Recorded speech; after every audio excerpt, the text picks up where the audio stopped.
Comment Passant fait partie du réseau de podcasts indépendants Podcastéo et dans ce cadre je voulais vous faire redécouvrir la Diagonale du Vide, une promenade poétique et ludique dans la France des faibles densités de population. Je vous invite à vous abonner à ce podcast et à en découvrir un extrait sonore à la fin de cet épisode de Comment Passant.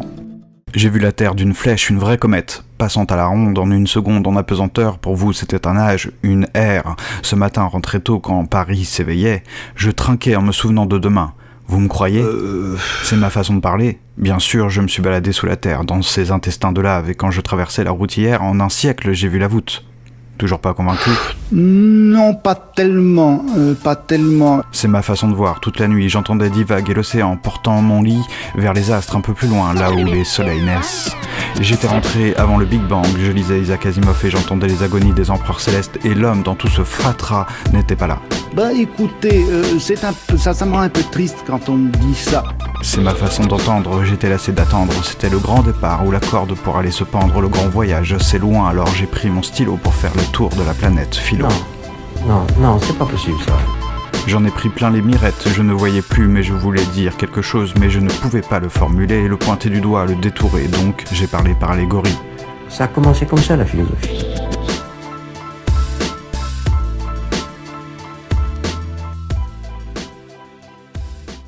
Dans la littérature, il y a des images célèbres qu'on cite en exemple pour appuyer la définition selon laquelle l'allégorie est une figure de style.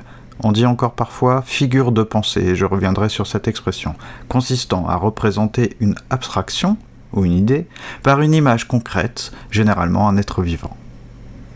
C'est là qu'on cite, pour se faire comprendre, en général un poème de Victor Hugo, issu du livre 4 des Contemplations, qui s'intitule « Mort », « Je vis cette faucheuse ».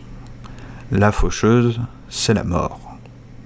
L'allégorie serait à distinguer du symbole lorsque l'écrivain fait appel à un animal ou à un inanimé.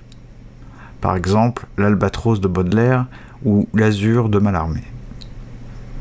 Je vais appeler Charles pour voir ce qu'il en pense. Bonjour, vous êtes bien sur le répondeur de Charles Baudelaire, mais je ne suis pas là pour vous répondre. Laissez-moi un message et je vous rappellerai. Et en attendant, je vais vous lire un poème. L'albatros.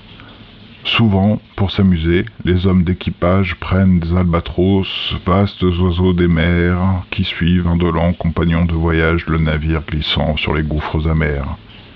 À peine les ont-ils déposés sur les planches que ces rois de l'azur, maladroits et honteux, laissent piteusement leurs grandes ailes blanches comme des avirons traîner à côté d'eux. Ce voyageur ailé, comme il est gauche et veule, lui n'a guère si beau qu'il est comique et laid. L'un agace son bec avec un brûle-gueule, l'autre mime en boitant l'infirme qui volait. Le poète est semblable au prince des nuées, qui hante la tempête et se rit de l'archer. Exilé sur le sol au milieu des huées, ses ailes de géant l'empêchent de marcher. Bon, Charles n'est pas là, si je lui laisse un message, il ne va jamais me rappeler. Qui je pourrais appeler ? Voyons... Gustave. Ça lui fera plaisir, en plus, la dernière fois que je l'ai vu, il n'était pas en forme. Oui, Gustave, c'est Xavier de Comment Passant. Je te dérange pas trop longtemps, je sais que tu te reposes là à Croisset, il me semble. Je fais un épisode sur l'allégorie, j'ai appelé Charles, mais il était pas dispo. Je voulais avoir un avis d'écrivain sur cette question de fond et de forme, et de recours à l'allégorie. Que nous soyons en fait tous des sauvages tatoués depuis Sophocle, ouais, cela se peut, mais... il y a autre chose dans l'art que la rectitude des lignes et le poli des surfaces. La plastique du style n'est pas si large que l'idée entière. Nous avons trop de choses et pas assez de formes. Merci Gustave, je vais y réfléchir. Ah bah il a raccroché. Pardon pour le dérangement. Je prendrai de tes nouvelles à mon retour du Japon. Bon. L'allégorie cherche un genre de personnification, mais ce n'est pas si évident. Plutôt que le personnage, car l'allégorie ne l'est pas toujours, c'est qu'on veut donner à la réalité surtout un nom. Ainsi, on utilise la majuscule pour attirer l'attention du lecteur. L'allégorie, c'est le chevalier malheur de Verlaine, dans son poème « Bon chevalier masqué qui chevauche en silence ». C'est l'espoir vaincu, l'angoisse atroce dans le poème « Quand le ciel bas et lourd pèse comme un couvercle » de Baudelaire dans le Spleen, ou le bateau ivre de Rimbaud qui descend les fleuves impassibles. L'allégorie veut trouver un corps à l'idée. Mais en ramenant l'idée vers le sensible, en voulant lui trouver une incarnation, l'allégorie ne pourrit-elle pas le sensible et ne détruit-elle pas l'idée? Ne fabrique-t-elle pas des pantins grotesques?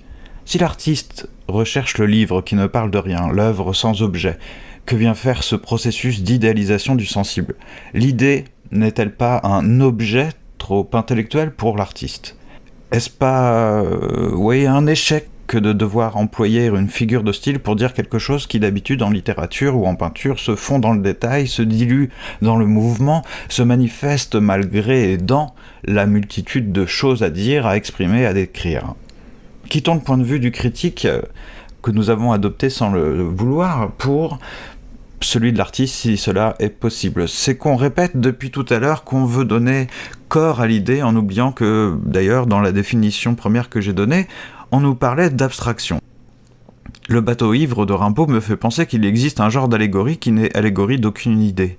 Une allégorie presque de rien, ou du moins constitue une force en tant que telle, et pas en tant qu'elle est chargée d'un produit de l'intellect.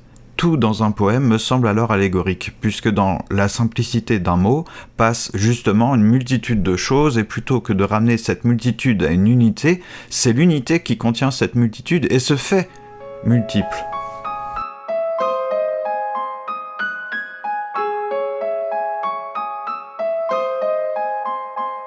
Comme je descendais des fleuves impassibles, je me sentis plus guidé par les haleurs. Des peaux rouges criards les avaient pris pour cible, les ayant cloués nus aux poteaux de couleur.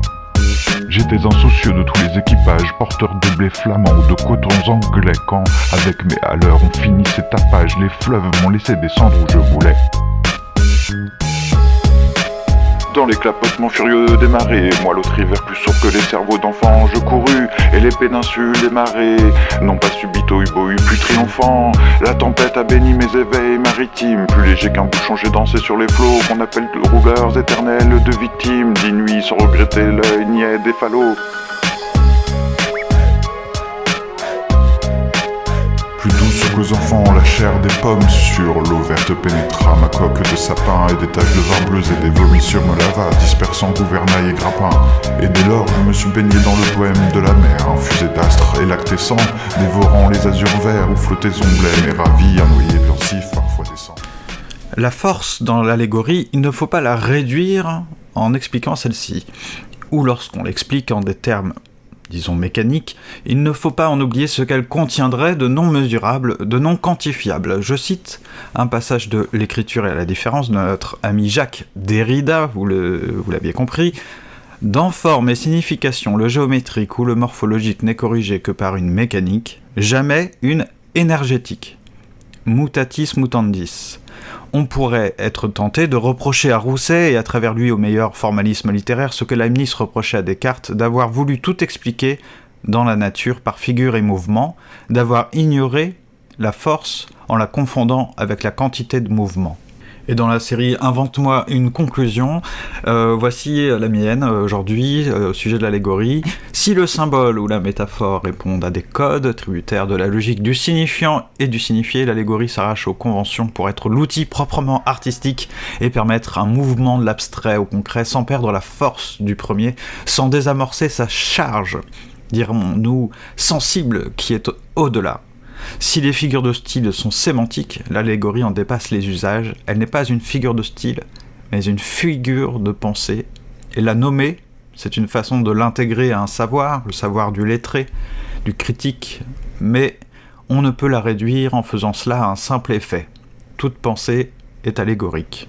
Comme en habitude, je vous laisse un petit peu en plan, mais je vais vous laisser en plan en remerciant très chaleureusement papa, Jean du podcast Papa à quoi tu joues, qui a fait la voix de Gustave Flaubert. Donc c'était un extrait de la préface à la vie d'écrivain, c'est une phrase assez célèbre, de notre ami Gustave. On reparlera de Gustave dans un mois environ. Avant cela, il y aura une vidéo, probablement uniquement vidéo, sur la chaîne YouTube de Comme en passant pour vous présenter, puisque je suis invité par le musée Cernouchi à une soirée youtubeur blogueur consacrée à l'exposition qui a lieu en ce moment au musée Cernouchi, donc à Paris, consacrée aux parfums de Chine, tout ce qui est les encens, les parfums, donc j'ai envie de voir ça et c'est cool qu'il m'ait invité, qu'il ait pensé à moi. Donc ça c'est sur la chaîne YouTube. Je vous invite dès maintenant à vous abonner à Comme en passant sur la chaîne YouTube, puisque je vais la faire bouger, je vais essayer de faire beaucoup plus de vidéos. Notamment, vous le savez peut-être, je vais au Japon quasiment tout le mois d'avril et je vais publier des épisodes pour vous présenter les villages, surtout les villages, mais aussi pourquoi pas une petite vidéo sur Tokyo et sur Osaka, mais c'est surtout les villages que je vais traverser pendant ce petit voyage en sac à dos et tente, pas exclusivement mais majoritairement ça va être du camping, et là suivez-moi sur tout ce que vous pouvez de toute façon, mais je ferai probablement une chaîne YouTube dédiée au voyage puisque j'aime bien voyager. D'habitude je ne filme pas, j'avais fait l'autre fois 40 minutes de vidéos comme ça non commentées de Taïwan, mais là j'ai envie de faire quelque chose sur la chaîne YouTube.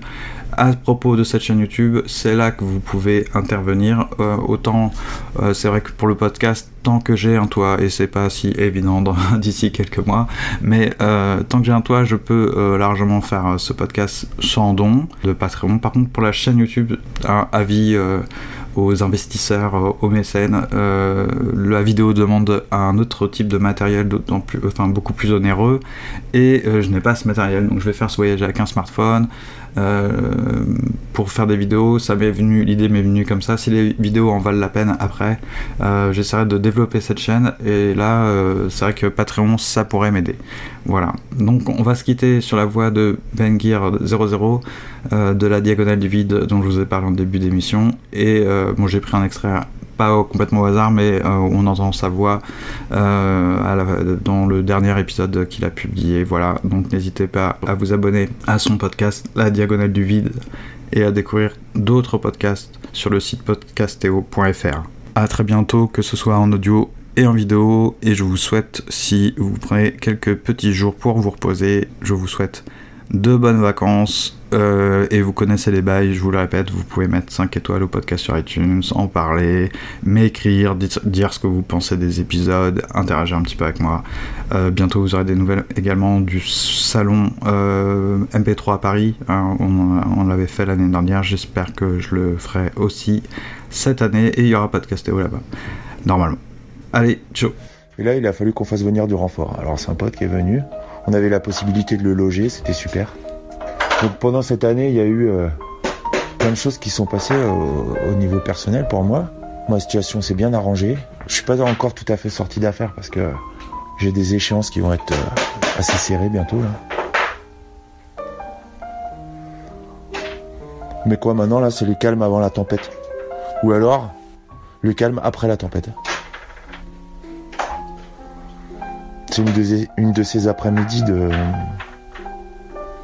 de beau temps où quand on a un copain qui vient de partir, on se sent un petit peu désemparé, un petit peu...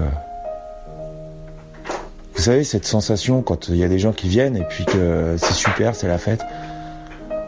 Et à un moment donné, tout le monde repart et on se sent un petit peu à la fois seul dans l'instant présent, mais en même temps bien accompagné parce qu'on a tous ces souvenirs. Tous ces bons souvenirs qui qu'on a besoin d'assimiler. Bon là, je suis dans l'atelier. À côté de la baie vitrée, il y a des vitraux partout. On a bien travaillé. C'est presque terminé. Et il va falloir que j'aille reposer tout ça. Donc en attendant les réunions de chantier et tout le bazar, on peut contempler On avait 5 fenêtres de vitraux du 19e à refaire. Ça fait 30 panneaux. On a travaillé à 3 dessus pendant 6 semaines.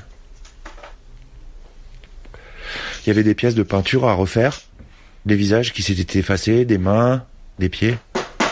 Donc ça a été un challenge technique intéressant. Ça fait 6 visages. 6 visages, 12 mains et 12 pieds. Le four a tourné. Pour chaque pièce de verre, comme on applique plusieurs couches d'émail, de grisaille sur le verre, on est obligé de cuire à chaque couche la pièce pour pouvoir fixer la peinture avant de remettre une couche par-dessus.